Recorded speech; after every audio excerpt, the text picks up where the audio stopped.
Good afternoon, everybody.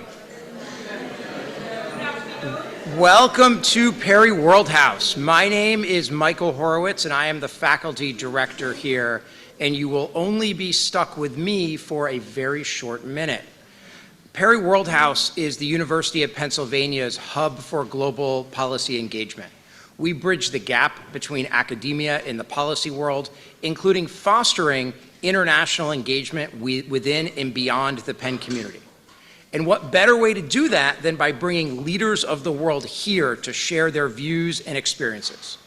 We are extremely excited and honored to have the President of Namibia here with us today, and to formally welcome her, I wish to welcome here our own Dean of the Wharton School, Erica James. Erica James became the Dean of the Wharton School in 2020. She's a transformational leader and a substantive expert on crisis leadership, workplace diversity, and management strategy. She has paved the way for women in leadership, both in education and in corporate America. In addition to her academic responsibilities, she's a board member. She supports the Philadelphia Orchestra, the Kimmel Center, and cultural activities in the city of Philadelphia, and serves as an advisory board member to Tsinghua University's School of Economics and Management. Her latest book is The Prepared Leader: Emerge from Any Crisis More Resilient Than Before. I can think of no better person during such an enormously impactful geopolitical time to introduce today's conversation. So please help me welcome Dean James to the stage.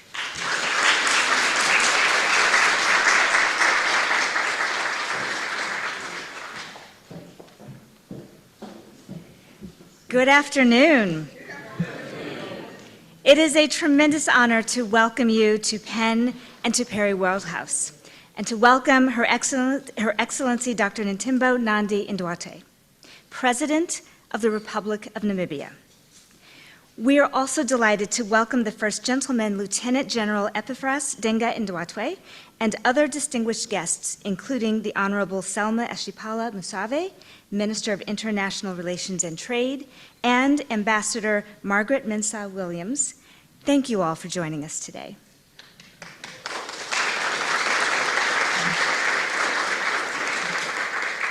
A global university engaged like Penn is replete with experts in African affairs, international relations, and democratic theory. So you might be asking yourself, why would they ask the Dean of the Business School to make this introduction of a head of state? Well, my perspective is a little different.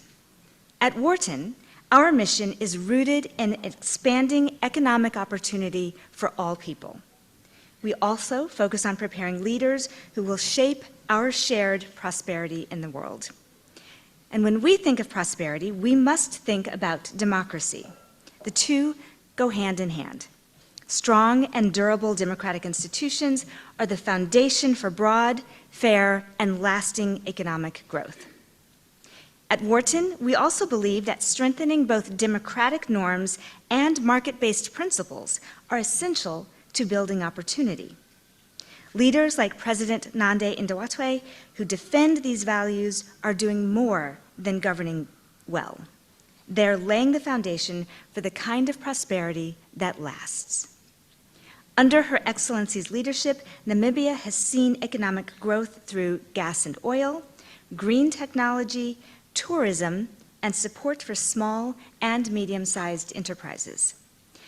This economic growth and improvement in quality of life for Namibians flows from market-based reforms, such as opening Namibia to private investment in extractives and renewables, encouraging private sector growth, and expanding higher education access to build a skilled workforce.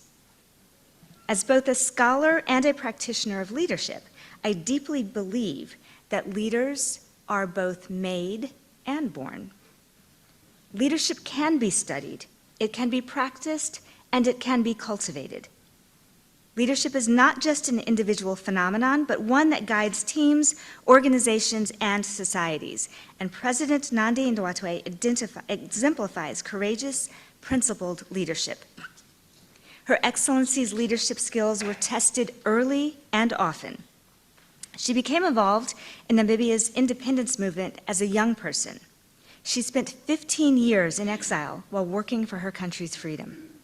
She has served as Minister of Women Affairs and Child Welfare, Minister of Environment and Tourism, and Minister of Foreign Affairs.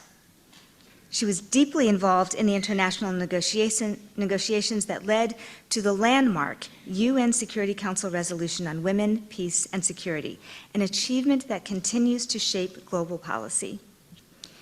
Now, as President of Namibia, the second woman ever elected head of state in Africa, she is leading with vision and resolve. Her priorities include improving education, expanding economic growth in energy, tourism, and green technology, supporting small and medium enterprises, and empowering youth. As educators and as leaders focused on global progress and prosperity, I am sure we can all applaud these priorities. I'm delighted that today's conversation will be led by Joseph Asunka. Joe arrived and has served as CEO of Afrobarometer since April 2021, and he previously was Program Officer in the Global Development and Population Program at the William and Flora Hewlett Foundation, where he managed a portfolio of grants that support efforts to increase transparency and accountability in fiscal governance and foster citizen participation to improve public services in developing countries. Penn is also honored to have him as a non-resident senior advisor here at Perry Worldhouse. On behalf of the University of Pennsylvania and the Wharton School, it is a privilege to welcome President Nandi-Ndaitwah. We celebrate her leadership, we learn from her example, and we are inspired by her commitment to democracy and the economic opportunity that we all seek to advance. Please join me in warmly welcoming Her Excellency, Dr. Netumbo Nandi-Ndaitwah.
Your Excellency. Yes. Nice to see you. Nice to And see you. welcome. Yeah. Thank you. Thank you. Uh-huh. All right, thank you all so much and good afternoon. Welcome to this session. My name is Joseph Asunka. I'm the head of the Afrobarometer. Afrobarometer is a Pan-African survey research project. We're working in about 40 countries. Namibia is one of our countries that we cover for many, many years. So it is my greatest honor, Madam President, to invite you to the podium for your opening remarks before we have a discussion. So thank you so much, Madam President.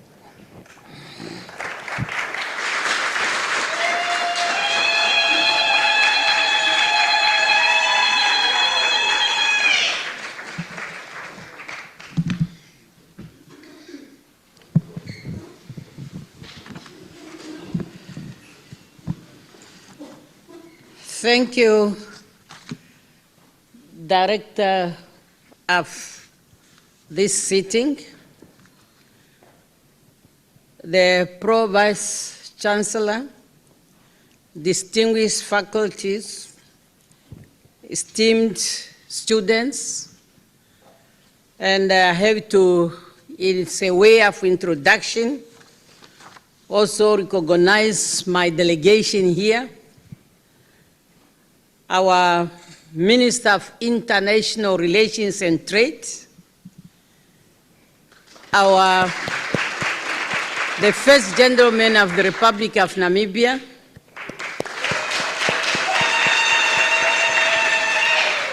the Senior Advisor in the Office of the President, the ED of the Ministry of International Relations and Trade, Executive Director. Our ambassador is already known. Our honorable consul is already known. And we have the Chief Executive Officer of Namibia Investment Promotion Board. We have very important person in the delegation, a member of the Political Bureau of the Central Committee of the ruling party, and all members of the delegation present here. At the onset, on behalf of our delegation, I wish to extend our appreciation for the invitation extended to us to be here, and to me in particular, to address you today at the University of Pennsylvania, an Ivy League institution known not only for its academic excellency, but for its enduring commitment to global engagement and leadership, and I'm seeing it in the hall. This opportunity to engage with distinguished academic communities provides for a meaningful dialogue on the future of Africa and our shared global responsibilities. We are proud that a number of Namibians have walked the halls of this institution. Women and men who have gone on to serve with distinction in public and private sector. One of your students was one of the famed Speaker of the National Assembly, Dr. Mose Chitendero. Their success is a testimony of this university's global reach and the transformative power of education. Indeed, education remains the greatest equalizer all over the world. It is for this reason that the 8th administration of Namibia has adopted people-centered plans focusing on 7 strategic national priorities, supported by 8 critical economic enablers to ensure sustainable development. And the majority of these areas, they are around human-centered, with particular reference to the young people or the youth. And before I go into the details, let me remind ourselves that Namibia's post-independence journey since 1990 has been one of thriving constitutional democracy, anchored in respect for the rule of law, systems, process, institution, peace, and political stability. We have maintained a multi-party system, conducted regular constitutional grounded elections, and uphold the separation of power between the executive, legislature, and judiciary. Our judiciary is independent, our parliament is robust, and and our government is driven by evidence-based policy, not expedience. This has earned Namibia recognition as one of the most stable democracies on the African continent. On the 21st March 2025, I was sworn in as the 5th democratically elected President of the Republic of Namibia.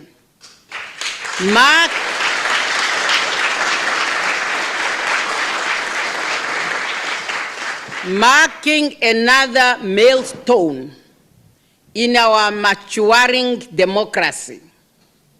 And since taking office, I've been saying that we in Namibia, we are too few to be poor. With a population of just over 3 million, our poverty is not a matter of scale. Is a matter of overcoming inequality as a legacy of apartheid colonialism. And it's for this reason that we have now identified 7 critical strategic priority areas supported by 8 critical economic enablers to ensure sustainable development.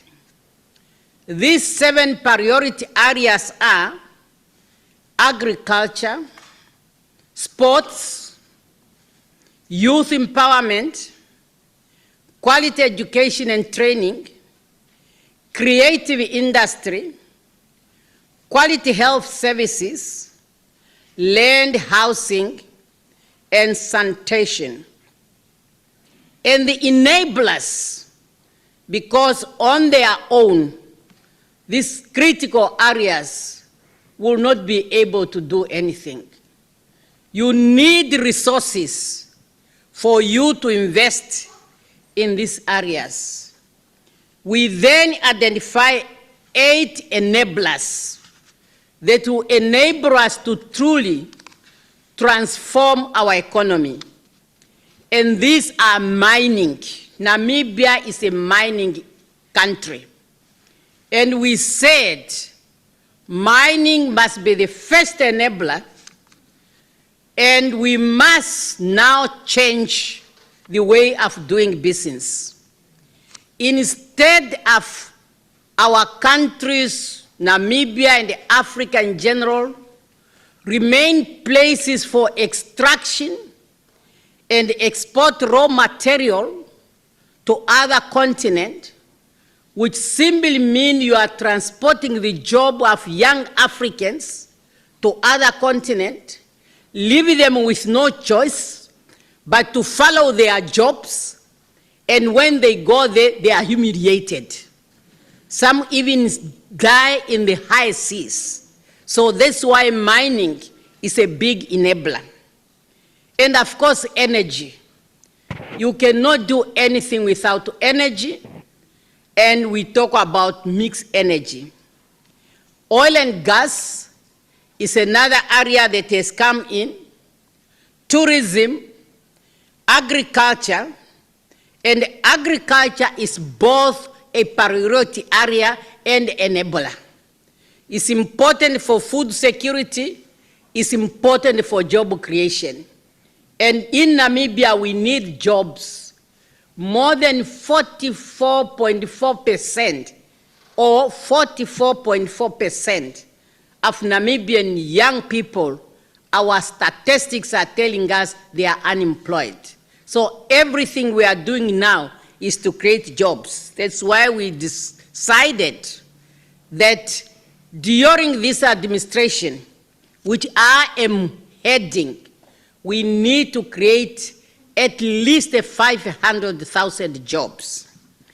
Another sector,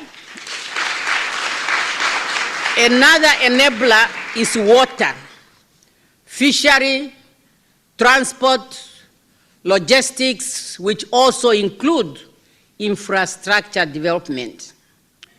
Those priorities and their enablers have been mainstreamed across our National Development Plan, NDP 6, which I had an honor to launch recently, and is aligned to the performance framework of all ministries and public institutions. They are not theoretical. They are measurable, time-bound, and people-focused. The overarching theme for the 8th administration is unity in diversity, natural resources beneficiation, youth empowerment for sustainable development.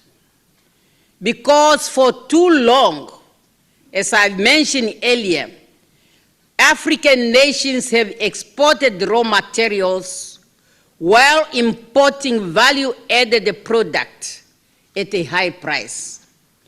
Namibia is committed to revising this trend through value addition and mineral beneficiation. We are rich in critical and strategic minerals, such as lithium, rare earth elements, uranium. We talk about mixed energy. Uranium is one of them, our natural resource, copper, and many others. Those are materials essential for the global green transition. However, we do not accept to continue being mere suppliers of raw material inputs for others to prosper. We are now seeking a strategic investment in local processing, refining, and manufacturing in partnership with global actors. The objective is clear: to ensure that the value of our resources benefits our people as it benefits exporter markets, meaning we will apply a fair sharing benefit between the Namibian economy and the foreign investors, a fair. We are also developing policies that integrate beneficiation into local supply chain, skills development, and technological transfer, with special focus on youth employment and women-owned enterprise, including in the mining value chain. I'm emphasizing this because for too long, this sector has been reserved. This is economic transformation with intent and with tangible impact to the communities where such investments are located. Namibia demonstrated that gender equality and leadership excellency are not only mutual exclusive, they are mutual reinforcing. Namibia is proud to be a leader in gender inclusive governance. Today, the President, the Vice President, the Speaker of Parliament, and the Secretary General of the ruling SWAPO party are all women.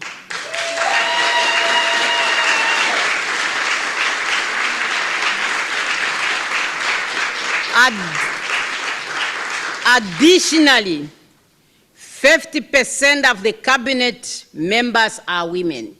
And I have to tell you, this is a process. It's not that something designed, and it's not just to say women, we are talking women of substance.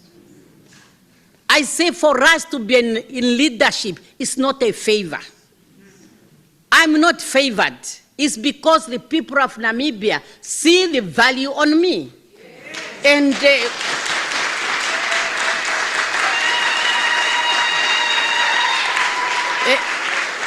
And really, I believe deep in me that they were not voting for a woman. They were voting for Netumbo Nandi-Ndaitwah, whom they know what she can do for their country.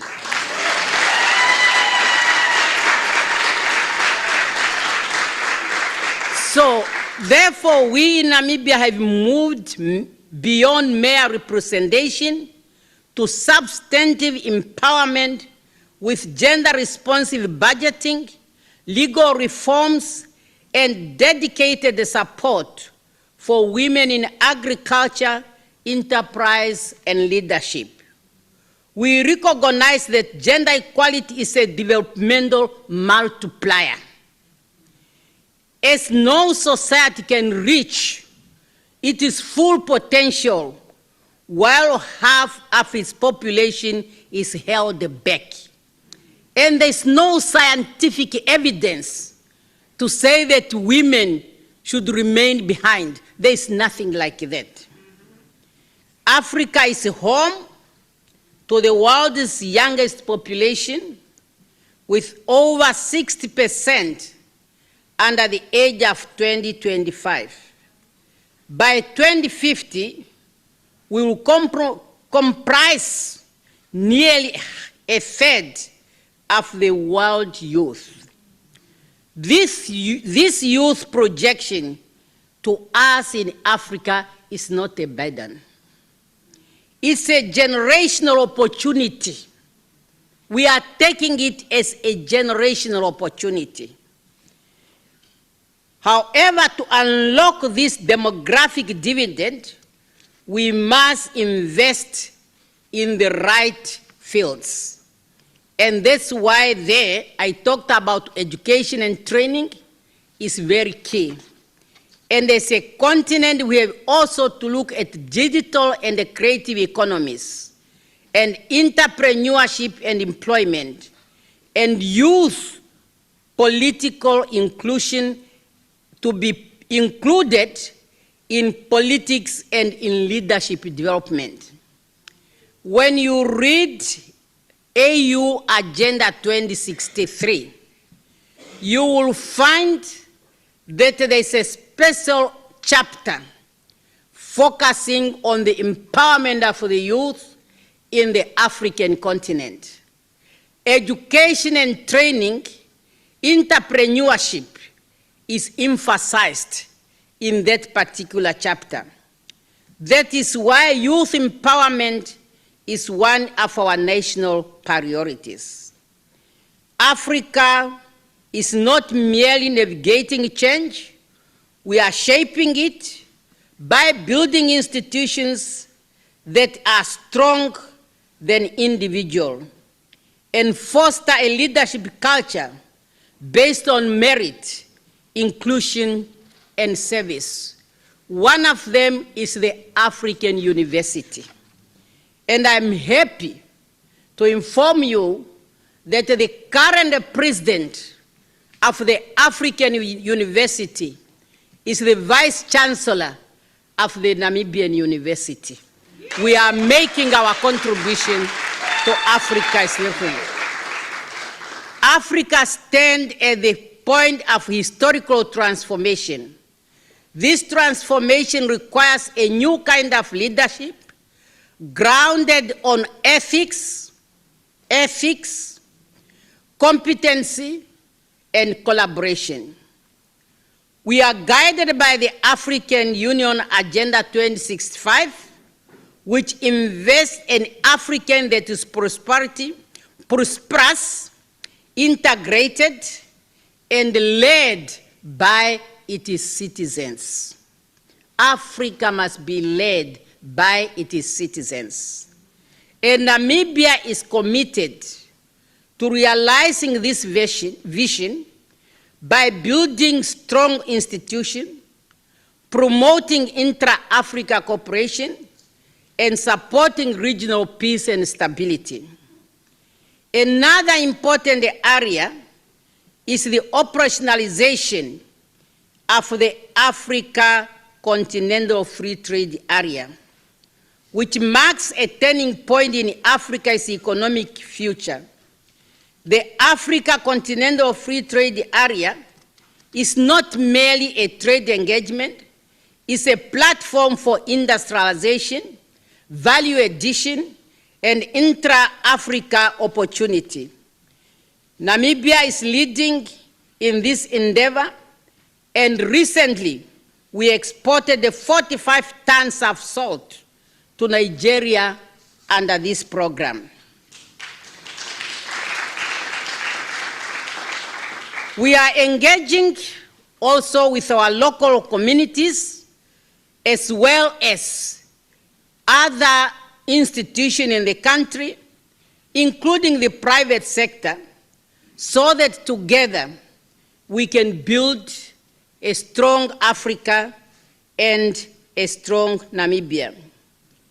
We seek American universities, including this university, as a natural, we see the American universities, including this university, as a natural partners in our development journey. We invite you to engage with Namibian universities, youth innovators, and research institutions to co-create solutions and benefit both our nations. To the students gathered here, you are not only witness the future, you are its architect. We urge you to engage with African and Namibians in particular as strategic partners, a source of innovation, and a continent of the future. We are ready to lead, and we welcome partners who are ready to walk along with us. Democracy, gender equality, and leadership are not separate pursuits, they are interdependent. They form the bedrock of a just, peaceful, and prosperous society. Together with you as our partners, we can deliver on our commitment as a continent that is ready to lead and to take care of its citizens. I thank you for your kind attention.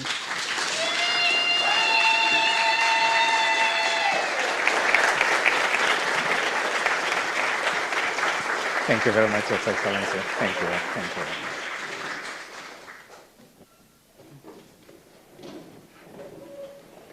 All right.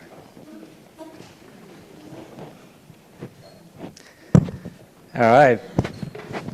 Thank you so much, Your Excellency. This has been inspiring. I think I started off by writing out a number of questions, and I've realized that you've almost answered all my questions, but I'll still ask a number of questions. And I know from the audience, my colleague David and others are passing around cards. If you have a question from what Madam President has spoken about, please feel free, jot it down, and I'll read it to her for her response. So we'll get a sampling of questions from the floor. But I'm going to start from my side. As I mentioned, my name is Joseph Asonka. I'm the CEO of Afrobarometer. Afrobarometer is a Pan-African survey organization. We operate in about 40 countries, and I was really happy to hear, Madam, what you've just presented in terms of the areas of priority, because the findings we are getting from Afrobarometer over the past 26 years has consistently been touching on some of these issues where African citizens continue to mention some of these items as the areas that they want their governments to concentrate on.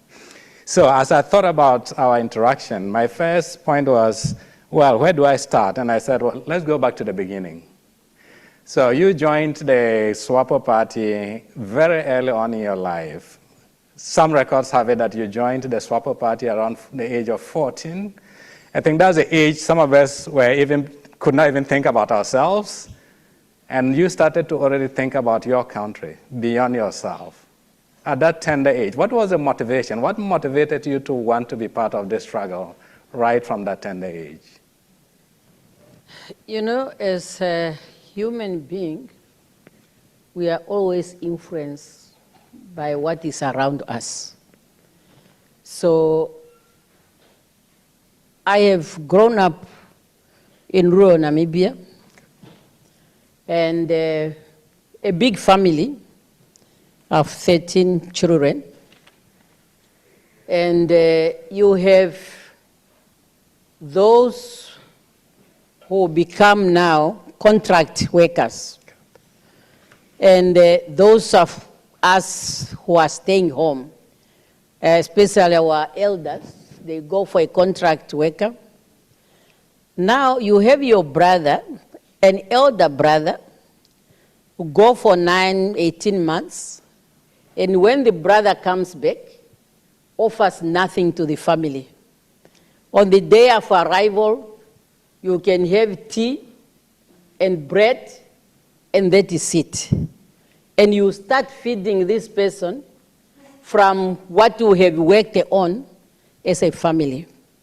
And then now the whole issue became is because of the colonial system which is in the country. And that's how we have to raise up and then start to be part of the young people group discussions. And that is how I started, and then got my first SWAPO card in 1966. So that's how it's the surrounding that made me to join the party. I say I have also to be part of the process to fight for Namibia's independence. Thank you for that background. I think that is really inspiring and helpful for us to get that context.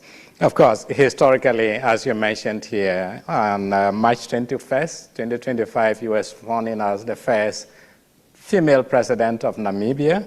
But beyond that, of course, you've held several portfolios as minister.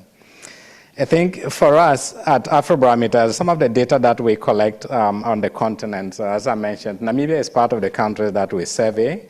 And what we will normally do is ask African citizens about their governments, to appraise their government, but also to tell us what their priorities are. All right, and so some of the data that we do have show that Africans are strongly supportive of women in politics. Majority of Africans, including majority of Namibians, say that women should have the same chance of being elected into political office.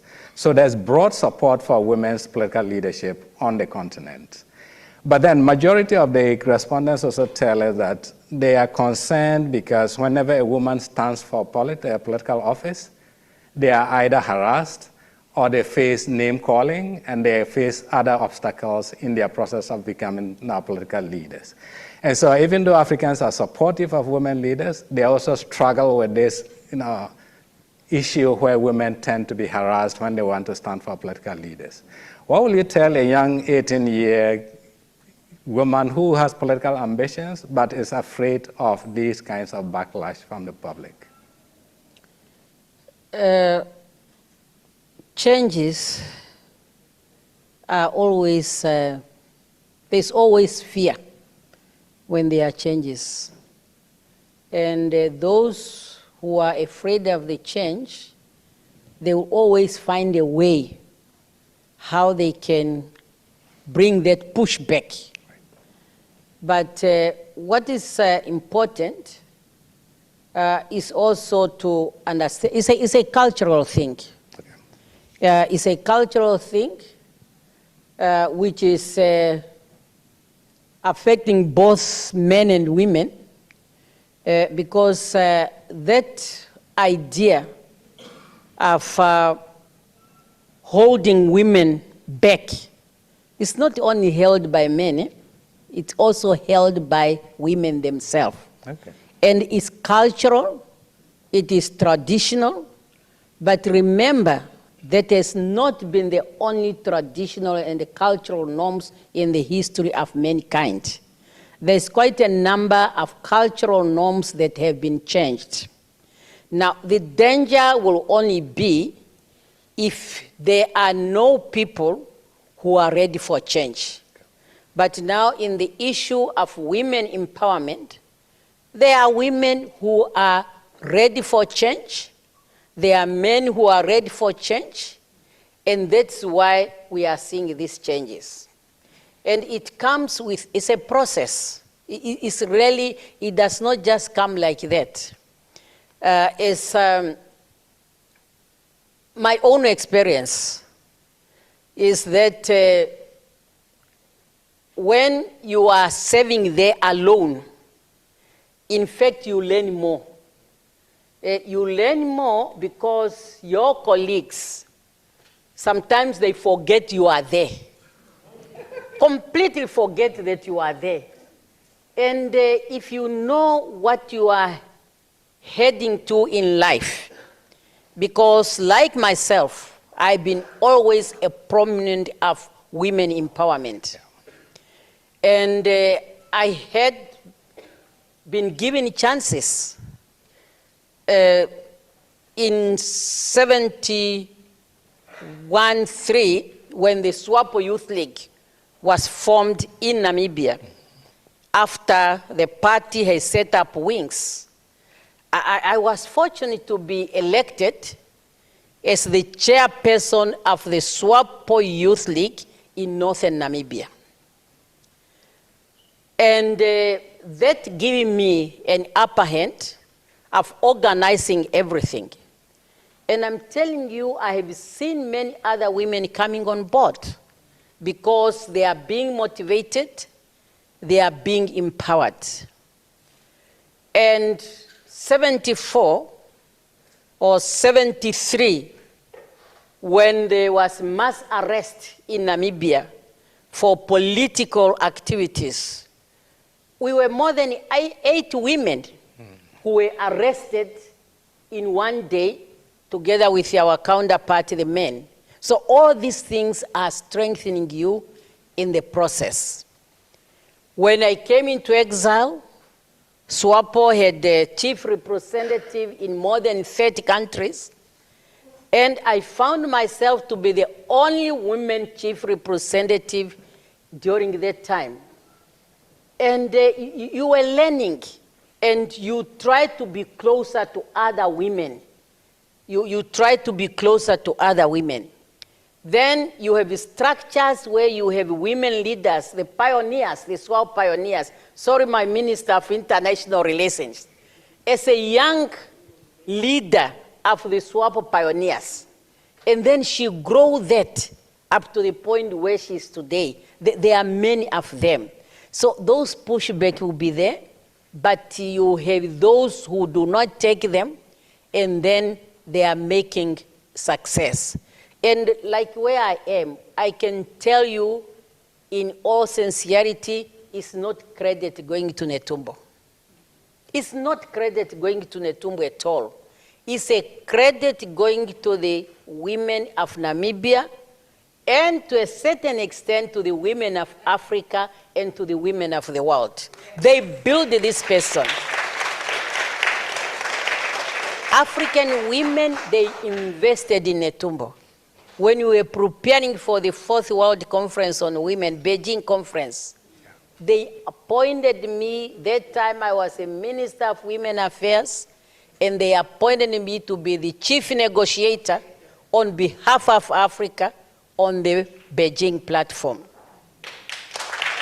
When I became the Minister for Environment and Tourism, we were discussing the Nagoya Protocol on genetical resources. Again, the whole of Africa, not just women. They appointed me to be their chief negotiator. So that's why I say the credit will not come to me. When we went to the Beijing, the whole world, they made they've all agreed, consensus was reached, say making Netumbo the rapporteur general of the Beijing conference. So it's not something really that I have to celebrate. There's quite a lot of people who invested on me and bring me where I am. And there are other women who are also invested on, as you are seeing here, the ambassadors, the ministers, the chief executive officers, the advisors, and so many. In Africa, our first elected woman is Helen Sirleaf of Liberia, and we all invested on her. So no one really can do it alone. Thank you so much. Thank you so much, Your Excellency. I think this just inspires me a lot. I'm hoping that the popular commitment to women leadership on the continent translates into the case where people see the need to support women to be at the forefront. And I like the point you made about the fact that you are leading with substance. This is not just tokenism where you say you want to have women in power, but that the women who actually make it to those positions are women of substance who know what they are doing and they can lead the way. But certainly the type of support you're describing, I think is super important to think about. As people want women to get into more leadership roles, it is important that they get this kind of support that you have gotten throughout your journey. But that brings me to one particular issue that we have been facing on the continent and what we've been gathering from Afrobarometer. So one of the questions we asked to MOOC Africans across 40 countries is, what is the most important women's rights issue that you think your government should address? And the top issue that came up is gender-based violence. We surveyed in about 39 countries, and in 21 of those countries, gender-based violence was seen as the most important issue that they want their government to address. And this includes Namibia. Because in Namibia, we had about 52% of Namibians saying that they want their government to address gender-based violence. I know that you were, as a Minister for Women Affairs, there was the passage of this act, especially the 2003 Violence Against Women's Act, and especially the protection of children and spouses. What has been the progress of Namibia to date, and what, as President of Namibia, are you putting in place to address this issue, which Africans think is a big issue for them? You know, you are right that gender-based violence is a serious problem in Africa and in the world. Yeah. So it's really not just an African problem. Yeah. Gender-based violence is a world problem. And each country has to develop their strategies, but the biggest problem is mind change. Okay. Because if people think being a woman president, you are now in a better position to address gender-based violence, we have to find ourselves, how does gender-based violence come about? And who are the perpetrators? So we must go deeper and find out what is the problem.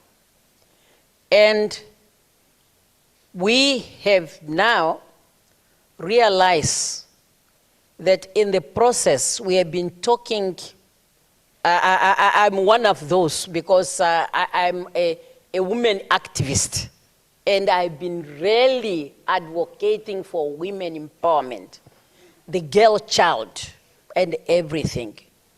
And it seems this focus is making our boy child aggressive. Maybe the boy child now is feel I'm neglected, no one on my side, they are on their own, they are unguided, and we decide in Namibia, let us go to the basics, because it's a process, and let us now start bring on board the boy child. And I'm happy because the first gentleman in Namibia now is having specific programs which are focusing on the boy child. Have discussions. Yeah, have discussions with them. Let them feel they are being taken care of. And when they are now appearing in some of the talk show, you can see how they are opening up.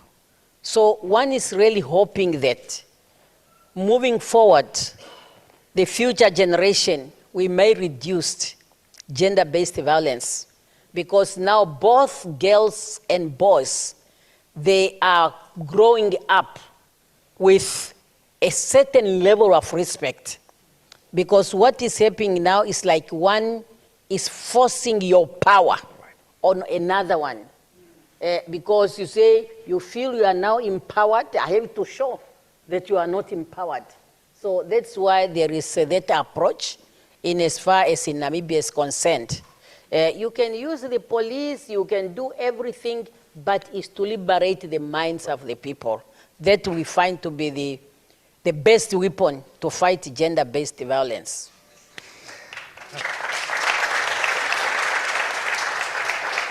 Right. I couldn't be more impressed by this fact of going back to the roots and thinking about the root cause as opposed to tackling the symptoms, because it's one thing tackling the symptoms, but going to a root cause is certainly super critical. So thank you for that.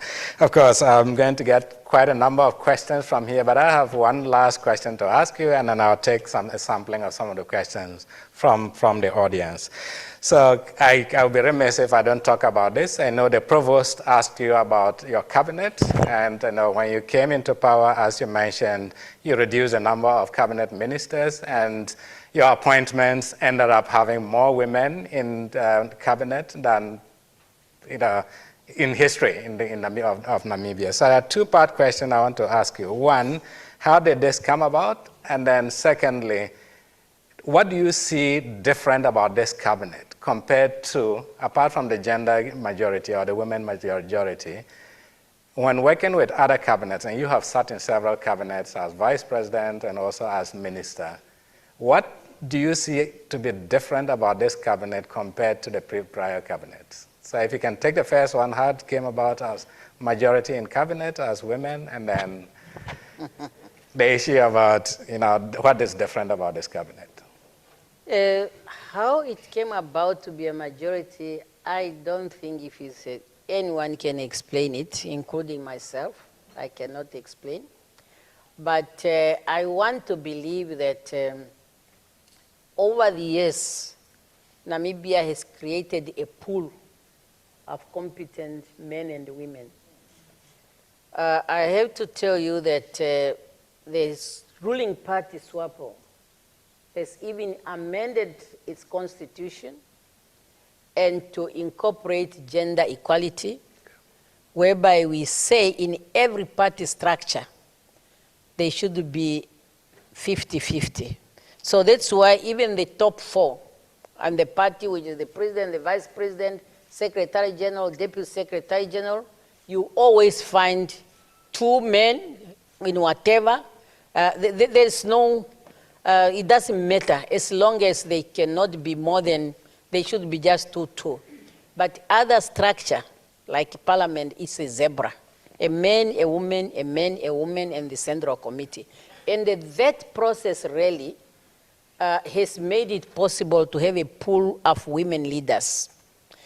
In the state-owned enterprise, our laws, every time we say when you are appointing 7 board members, not more than 4 should be of the same gender. Okay. So again, you are making equality.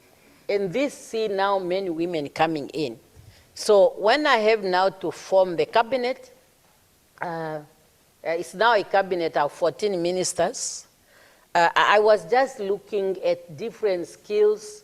Now you combine this one, in this one you need this skill, then you say, oh, there's this one. I was looking basically at the skills and the names, okay, and not to say man, woman, or whatever. So that's what happened. I came the day of inauguration came. They were sitting in front of there. I realized, oh, what is happening here? So it just came. Now, the difference, more efficient, because they are few, and you'll be discussing things in a short time. Everybody bring their view, sharp to the point, and you go and do other things. Again, because they are few, the networking is really manageable in a way. if you are now to talk about international relations and trade, I don't need to call in 2 ministers. I have 1 minister, and you see the link. Trade is trade between Namibia and the other countries. So if you have international relation and trade separately, they will step on each other, and sometimes one does know which one and which one. So I'm seeing some more efficient. There has been efficiency. I've been in cabinet since, not in government, because my first appointment in the government was a deputy minister of foreign affairs. So this is not a cabinet, but I can sit in there when my minister is not there. Okay. So, but I can say in the cabinet. So there's more efficiency. The coordination is made easy because you are few, and everybody wants to perform really. That in Namibia now they are saying my young ministers are competing. That's what they are saying. But they are doing very well because it's a mix of women, not just women, but young people also. So there's that mix. And they say, your young ministers are really competing. I say, health competition is allowed. It's allowed. So there's efficiency. Thank you for that. I'm sure maybe other African governments and presidents can learn from your approach. Now talking about young people and young ministers, there is one colleague in the audience here who is asking, if you are a Namibian American, born here as a Namibian American, a young, enthusiastic student who wants to play a role in Namibian politics, does your government have any room for people like that, born here, citizens here, but who want to play a role back in Namibia? Yes, we have them. They can play a role in Namibia. There are some who can be naturalized. There are some who can remain what they are, can play a role in our economy. They can, of course, when it comes to politics, the Constitution is very clear. You have to, for example, to be in parliament, there is an age requirement and Namibian citizenship. It does not matter whether you are a Namibian by birth or you're Namibian by naturalization, as long as you are a Namibian. So, but generally, there is room for people to play a role in Namibia. Okay.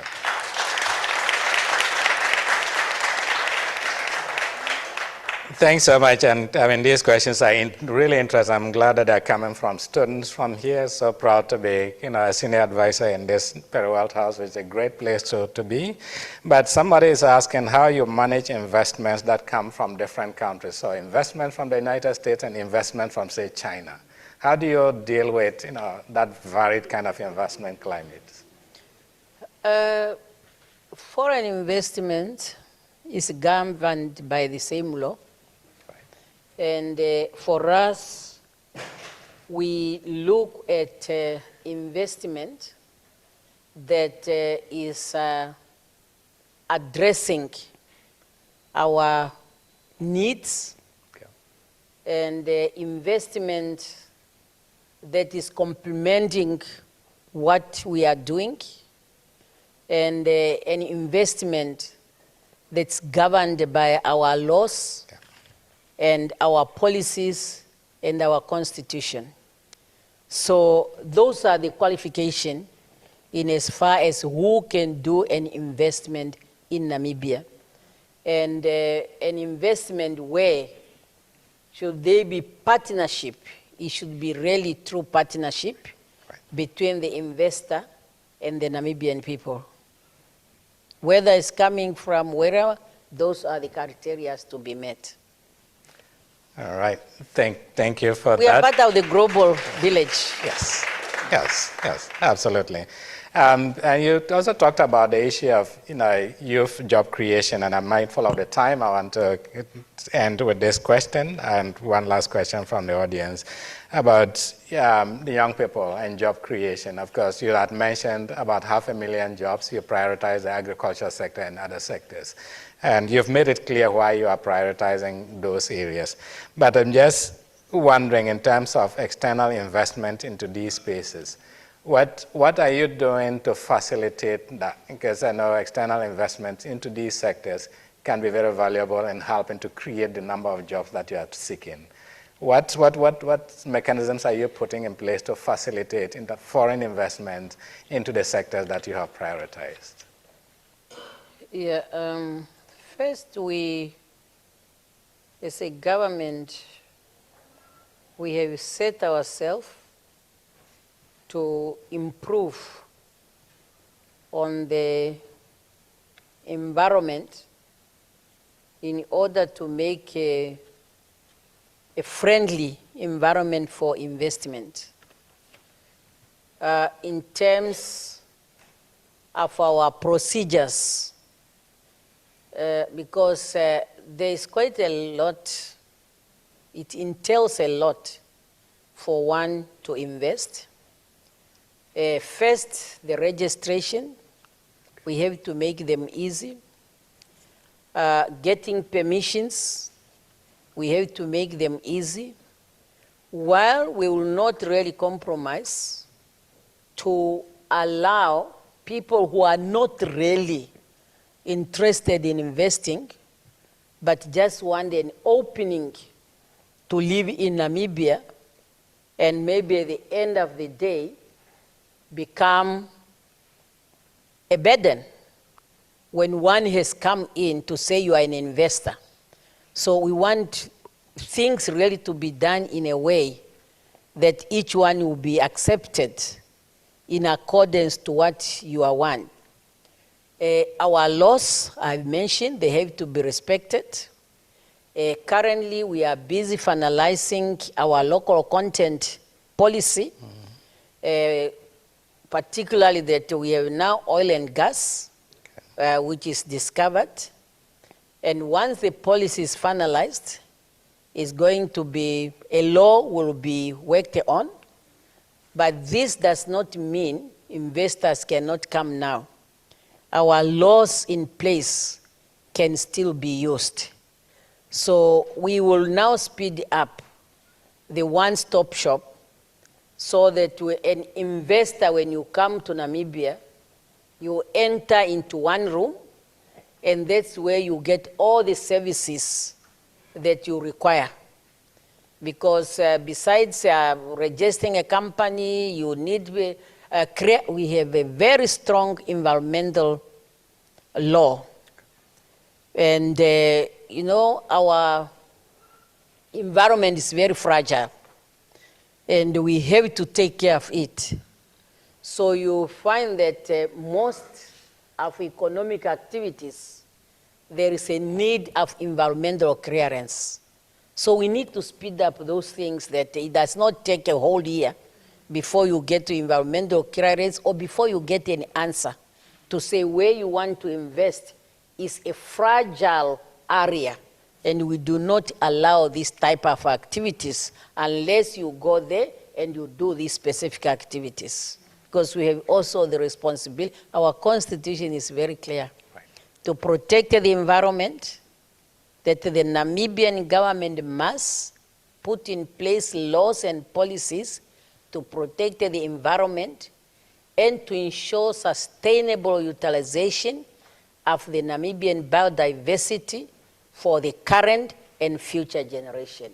So that's why that's law is very important.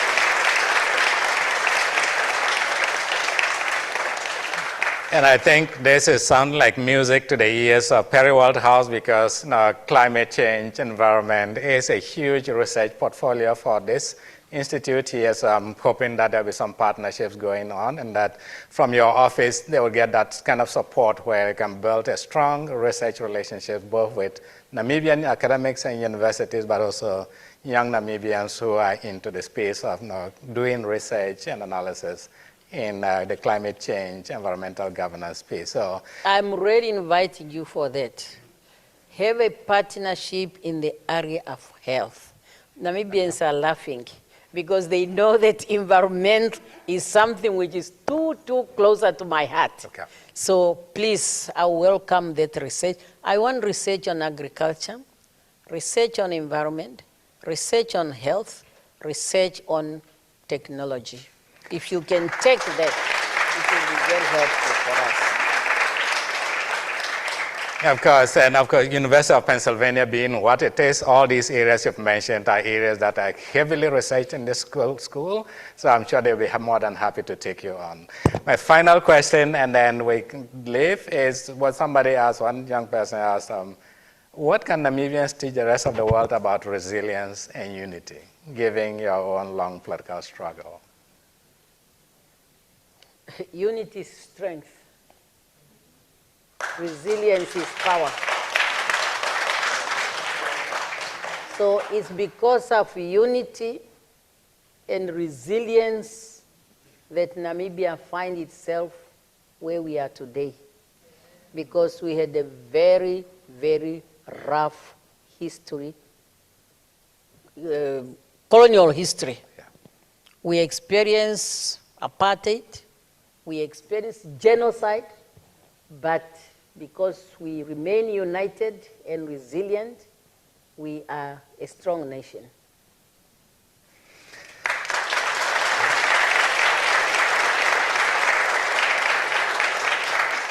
All right, I think we could have spent the entire day talking about everything, but really I want to say a big thank you to Madam President. We're really appreciative of the fact that you spend this amount of time with us. We very value your time so much. And Perry World House, the Wharton School, certainly would be big fans of you. We'll continue to think of ways that we can engage with your government and also Namibians to continue to advance our shared objectives. And of course, the Perry World House and the leadership, really grateful to all of you for the amazing work and putting all this together. I can't thank you all enough. So thank you all for coming, and we wish you all the best.